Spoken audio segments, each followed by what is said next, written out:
नमस्ते, मैं हूँ पूनम गौड़ और आप देख रहे हैं oneworldnews.com की प्रस्तुति उन ग्रहों की बातें।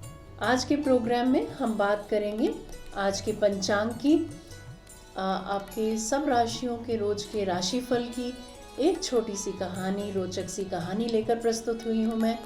और जिन लोगों का आज का जन्मदिन है उनके साल भर के प्रेडिक्शंस क्या रहेंगे, उनके उपाय क्या रहेंगे, ये सब बातें हम करेंगे आज। तो सबसे पहले पंचांग देख लेते हैं क्या है आज। आज 4 जनवरी 2024 अष्टमी तिथि और 10:04 को रात तक, और उसके बाद नवमी लग जाएगी। कृष्ण पक्ष है, हस्त नक्षत्र रहेगा। हस्त नक्षत्र हमारा चंद्रमा का नक्षत्र होता है और ये 5:33 शाम तक रहेगा। उसके बाद चित्रा आ जाएगा और सूर्य राशि धनु रहेगी, चंद्र राशि कन्या रहेगी और दिशा शूल दक्षिण दिशा। हम बात करते हैं राशिफल। मेष राशि वालों के लिए घर को बड़ा कर सकते हैं आप, बड़े बनाने की प्लानिंग कर सकते हैं। आज आप मतलब उसको ना एक्सपैंड करना या एक और फ्लोर बना देना, कुछ इस तरह से। अगर आपने प्रॉपर्टी किराए पर दी हुई है तो आज उसका किराया आपको मिल सकता है। मेडिकल कैंप में जा सकते हैं आप। वृषभ राशि, कला के क्षेत्र में, खेल के क्षेत्र में, लेखन के क्षेत्र में आज रुचि आपकी बढ़ेगी। अगर आप लेखक हैं तो आपका लेख या पुस्तक पब्लिश हो सकता है। साहस से बच्चों की समस्याओं का हल मिलेगा। मान सम्मान में वृद्धि और शेयर मार्केट से लाभ होता दिखाई दे रहा है। मिथुन राशि की बात करते हैं। आज आप अपनी जमा पूंजी से प्रॉपर्टी या वाहन या फिर फर्नीचर आदि खरीद सकते हैं। आज आप माँ से मीठी वाणी बोलकर अपने मन की बात भी मनवा सकते हैं। बात करेंगे कर्क राशि की। मन के भाव लेखनी से व्यक्त कर सकते हैं आज आप। छोटे भाई बहन से लाभ मिलता दिख रहा है। आज आपका कॉन्फिडेंस लेवल भी हाई रहेगा, किसी और ही लेवल तक रहेगा। सेल्फ मोटिवेट भी रह सकते हैं आप। सिंह राशि की बात करते हैं। आँख की प्रॉब्लम से परेशान रह सकते हैं आप, खास तौर पर राइट आई की। अपना धन इन्वेस्ट कर सकते हैं आप। कन्या राशि की बात करते हैं। धन लाभ के योग बनते हैं। भाई बहन से, मित्रों से मदद या लाभ मिलने की संभावना बनती है। तुला राशि, दूसरा बिजनेस शुरू करने के योग बनते हैं या अपने इस बिजनेस को आप एक्सपैंड भी कर सकते हैं। मान सम्मान में वृद्धि होती दिखाई दे रही है। ऑफिशियल ट्रिप के चलते विदेश यात्रा के योग बनते हैं। अगर प्रमोशन ड्यू है तो प्रमोशन आज हो सकती है। वृश्चिक राशि, उच्च शिक्षा में रुचि बढ़ेगी, लाभ भी हो सकता है। धर्म कर्म के कार्यों में रुचि रहेगी। पिता छोटी यात्रा पर जा सकते हैं। धनु राशि, काम का जोर अत्यधिक बढ़ जाएगा। ऑफिस में टेंशन रह सकती है। जहाँ पर अपमान होने के चांसेस लग रहे हों वहाँ जाने से बचें, उस जगह को इग्नोर कर दें, मतलब वहाँ मत जाएं। मकर राशि, एक्स्ट्रा मैरिटल अफेयर के चांसेस बनते हैं। बिल्कुल सचेत होकर कीजिएगा। अगर आपके लाइफस्टाइल के साथ ये नहीं मैच करता तो प्लीज़ डोंट एंटर इट। और धर्म कर्म के कार्य में लग जाए तो भी ठीक रहेगा। जो लोग फर्स्ट मैरिज ख़त्म होने के बाद दूसरा विवाह जो करना चाहते हैं उनका विवाह तय हो जाएगा। जीवन साथी के साथ अपने ससुराल मिलने जा सकते हैं आप। कुंभ राशि की बात करते हैं। कोई असाध्य रोग आपको लग सकता है, सावधान रहें, अपना ख्याल रखें, रोग आने ही नहीं दें। Drive safely. एक्सीडेंट के चांसेस बनते हैं, उसको अवॉइड ट्रैवल, उसको बाहर जाना आना बंद करके घर में रहें तो ज़्यादा अच्छा है, नहीं तो बहुत सावधानी से चलें। धन का नुकसान हो सकता है। मीन राशि, love marriage is on the cards. तो अगर आपके कोई अफेयर चल रहा है तो उस मैरिज में कन्वर्ट हो सकता है। कला के क्षेत्र में रुचि रहेगी। कलाकारों के लिए आज का दिन हर तरह से अच्छा है। तो ये था राशिफल हर राशि के लिए। अब बात करेंगे कहानी किस्से की। आज हम बात करेंगे चंद्रमा की। हर किसी को मालूम है कि गणेश जी को मोदक और मिठाई कितनी प्रिय है। शायद इसीलिए भी वो किसी के भी निमंत्रण को स्वीकार कर लेते हैं और पेट के साथ ही मन भरकर मिठाई खाते हैं। एक बार की बात है, धनपति कुबेर ने भगवान शिव और माता पार्वती को भोज पर बुलाया, लेकिन भगवान शिव ने कहा कि मैं कैलाश छोड़कर नहीं जाता हूँ, और पार्वती जी ने कहा कि मैं अपने स्वामी को छोड़कर कहीं नहीं जा सकती। तब उन्होंने कहा कि आप हमारे स्थान पर गणेश जी को ले जाओ। वैसे भी उन्हें मिठाई और भोज बहुत पसंद आते हैं। तब कुबेर गणेश जी को अपने साथ भोज पर ले गए। वहाँ उन्होंने मन भरकर मिठाई और मोदक खाए। वापस आते समय कुबेर ने उन्हें मिठाई का थाल देकर विदा किया। लौटते समय चंद्रमा की चांदनी में गणेश जी अपने चूहे पर बैठकर आ रहे थे, लेकिन ज़्यादा खा लेने के कारण बड़ी ही मुश्किल से अपने आप को संभाल पा रहे थे। उसी समय अचानक चूहे का पैर किसी पत्थर से लगकर डगमगा गया।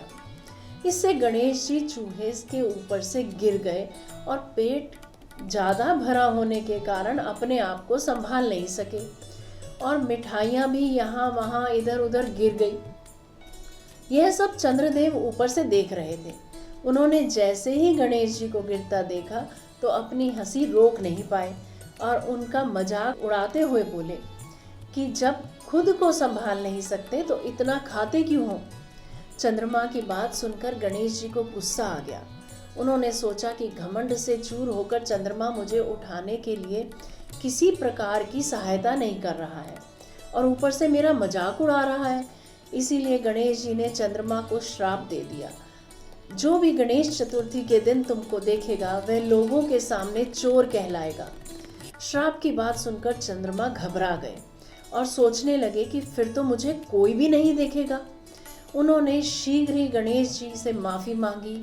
कुछ देर बाद जब गणेश जी का गुस्सा शांत हुआ तब उन्होंने कहा कि मैं श्राप वापस तो नहीं ले सकता, लेकिन तुमको एक वरदान देता हूँ कि अगर वही व्यक्ति अगली गणेश चतुर्थी को तुमको देखेगा तो उसके ऊपर से चोर होने का श्राप उतर जाएगा। तब जाकर चंद्रमा की जान में जान आई। इसके अलावा एक और कहानी सुनने में आती है कि गणेश जी ने चंद्रमा को उनका मजाक उड़ाने पर श्राप दिया कि वह आज के बाद किसी को दिखाई नहीं देंगे। चंद्रमा के माफ़ी मांगने पर उन्होंने कहा कि मैं श्राप वापस तो नहीं ले सकता, लेकिन एक वरदान देता हूँ कि तुम माह में एक दिन किसी को भी दिखाई नहीं दोगे और माह में एक दिन पूर्ण रूप से आसमान में दिखाई दोगे। बस तभी से चंद्रमा पूर्णिमा के दिन पूरे दिखाई देते हैं और अमावस्या के दिन नज़र नहीं आते। उम्मीद करती हूँ ये आज की कहानी आपको रोचक लगी होगी। अब बहुत बेसब्री से इंतज़ार रह रहा होगा जिनका आज बर्थडे है, तो उनके साल भर कैसा जाएगा ये हम अब बात करेंगे। और सबसे पहले मैं उनको जन्मदिन की ढेर सारी बधाई देना चाहती हूँ। उनका ये साल बहुत अच्छा बीते, खुशियों से भरपूर रहे और जो वो अचीव करना चाहते हैं उनको मिले। उनकी हर मुराद भगवान पूरी करे, यही मनोकामना है हम सबकी। क्योंकि आप हर कार्य को गंभीरता से लेते हैं, इसीलिए आप सभी परिस्थितियों को मजबूती और दृढ़ निश्चय से हैंडल कर सकते हैं और आगे भी करेंगे। इस वर्ष आपको बहुत सारी चुनौतियों का सामना करना पड़ सकता है। आपको जो भी सीक्रेट्स मालूम है आप उनको उजागर नहीं करेंगे। इस वर्ष आपके लिए यही संदेश है कि मेहनत ही सफलता दिलाती है। आप सेल्फ मोटिवेटेड रहेंगे पूरा वर्ष। अंतर यात्रा करके अपनी कमियां निकालकर आगे बढ़ना ही उत्तम रहेगा। कड़ी मेहनत के अलावा आपको अपने कौशल की भी एनहांसमेंट, उन्नत करने की ज़रूरत है। ये सब तभी अच्छा लगता है जब हमारा स्वास्थ्य ठीक हो। अपने स्वास्थ्य को पूरे वर्ष ख्याल रखें। आपको इस वर्ष अपनी क्रिएटिविटी पर भी काम करना चाहिए। अगर आप क्रिएटिव नहीं हैं तो आपका जीवन नीरस सा हो जाएगा। जीवन चलने का दूसरा नाम है। अगर आप अपनी कार्यशैली में परिवर्तन लाते हैं और थोड़ा सा मनोरंजन के लिए समय निकालते हैं तो आप अपने आप को हल्का महसूस करेंगे, जिससे आपकी आउटपुट बढ़ जाएगी। और जब आउटपुट बढ़ेगी तो सैलरी भी बढ़ेगी, और जब सैलरी बढ़ेगी तो खुशी भी मिलेगी, जिससे आपका कॉन्फिडेंस और बढ़ जाएगा।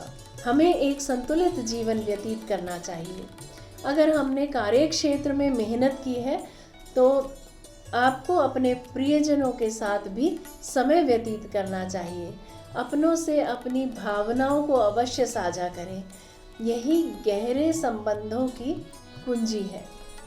अब बात करते हैं आपके लिए उपायों की। जब आप कड़ी मेहनत करेंगे तो आपको रेस्ट की भी ज़रूरत पड़ेगी।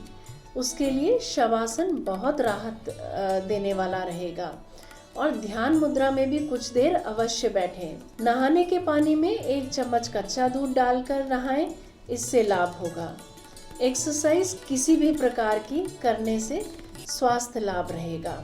सूर्य को जल जरूर चढ़ाएं सुबह, जो पहले 2 घंटे हैं उगने के बाद सूर्य के, उनके दौरान ही चढ़ाना है। अगर आप थोड़ा देर से सोते हैं और देर से जागने की आदत है तो बिना नहाए ही सूर्य को जल चढ़ाएं, उसमें कोई पाप नहीं लगेगा, आपको उतना ही फल मिलेगा।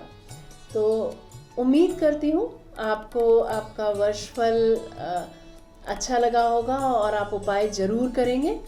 तो मैं यही कहूँगी, अगर आपको ये प्रोग्राम अच्छा लगा है तो इस प्रोग्राम को लाइक ज़रूर कीजिएगा, वीडियो को लाइक ज़रूर कीजिएगा और बेल का आइकॉन भी ज़रूर दबाइएगा। हमारे साथ रोज़ इसी तरह जुड़े रहें। oneworldnews.com की प्रस्तुति ओन ग्रहों की बातें में। नमस्कार।